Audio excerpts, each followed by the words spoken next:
রাস্তার ধারে সরকারি জায়গায় থাকা জল নিকাশি নালা মাটি ফেলে বুঝিয়ে ফেলার অভিযোগ স্থানীয়দের। নাদনঘাট থানার নসরতপুর পঞ্চায়েতের অন্তর্গত ধোবায় এসটিকেকে রোডের পাশেই জল নিকাশি নালা মাটি ফেলে বুঝিয়ে ফেলা হচ্ছে, এমনই অভিযোগ ওই এলাকার বাসিন্দাদের। তাদের দাবি, কখনো রাতের অন্ধকারে, কখনো আবার প্রকাশ্য দিবালোকে ট্রাক্টরে করে মাটি ফেলে ভরাট করা হচ্ছে এই জল নিকাশি নালা।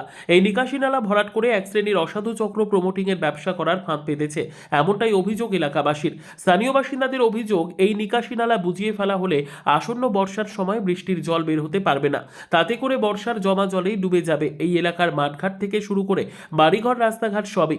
এতে করে চাষবাসের যেমন ক্ষতি হবে, তেমনি জলমগ্ন হয়ে পড়বে গোটা এলাকা। মানুষজনের বাড়িতে, রাস্তাঘাটে জল জমে থাকবে, সেই জল আর বেরোতে পারবে না। এক প্রকার বর্ষার বৃষ্টির জমা জলেই ডুবে যাবে গোটা এলাকা। এতে সমস্যা হবে জেনেও দিনের পর দিন ভরাট হচ্ছে এই নিকাশি নালা। এই ঘটনার প্রতিবাদ জানিয়ে সরব হয়েছেন এলাকার বাসিন্দারা। স্থানীয় নসরতপুর পঞ্চায়েতের সদস্য অমল হালদার এই বিষয়টি নিয়ে নাদনঘাট থানায় অভিযোগ জানিয়েছেন বলে জানা যাচ্ছে। অভিযোগ পেয়ে নাদনঘাট থানার পুলিশ 3টি মাটি বোঝাই ট্রাক্টর সহ একটি মাটি কাটার জেসিবি উদ্ধার করেছে। সামগ্রিক ঘটনা খতিয়ে দেখা হবে বলে পুলিশ সূত্রে জানা গেছে। তবে সরকারি জায়গায় থাকা এই নিকাশি নালা কিভাবে ভরাট করা হচ্ছে, কে বা কারা ভরাট করছে, কার অনুমতিতেই বা ভরাট করা হচ্ছে, এই প্রশ্ন কিন্তু থেকেই যাচ্ছে। শোয়েব জাফরের রিপোর্ট, সুন্দর বাংলা নিউজ। পিডাব্লিউর যে ফন্ডটা আছে পুরোটা ক্লিয়ার চাই, তবে জলটা নিষ্কাশি হবে, নাহলে হবে না।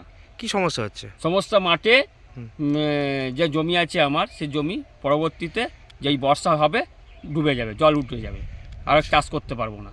কি চাইছেন? আমি চাইছি এটা না হয়, সেটাই ভালো হয়। পিডাব্লিউ ফান্ড যাতে ভরাট না হয়, রাস্তা যাতে থাকে, জল নিকাশির ব্যবস্থা করে। সাঁকো আছে, সাঁকো দিয়ে জল নিকাশি হয়। আপনার নাম? আমার নাম আনোয়ার মল্লিক। এটা কোন জায়গা? এটা ধোবা।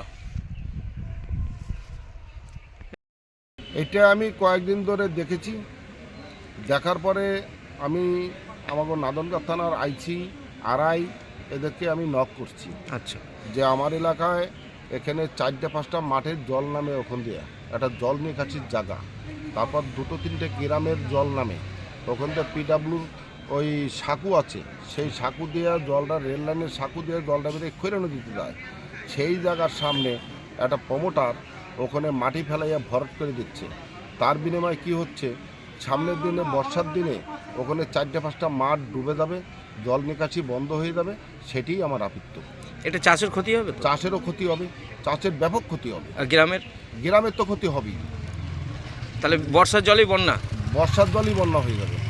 এটা কোন জায়গা? এইটা হচ্ছে ধোবার ওই ধোবায় ঢুকতেই ডাইন দিকে পাকা রাস্তার পাশেই পিডাব্লিউর জায়গা ভরাট করছে। আপনি স্থানীয় বাসিন্দা? আমি স্থানীয় বাসিন্দা। কি নাম? অমল হালদার।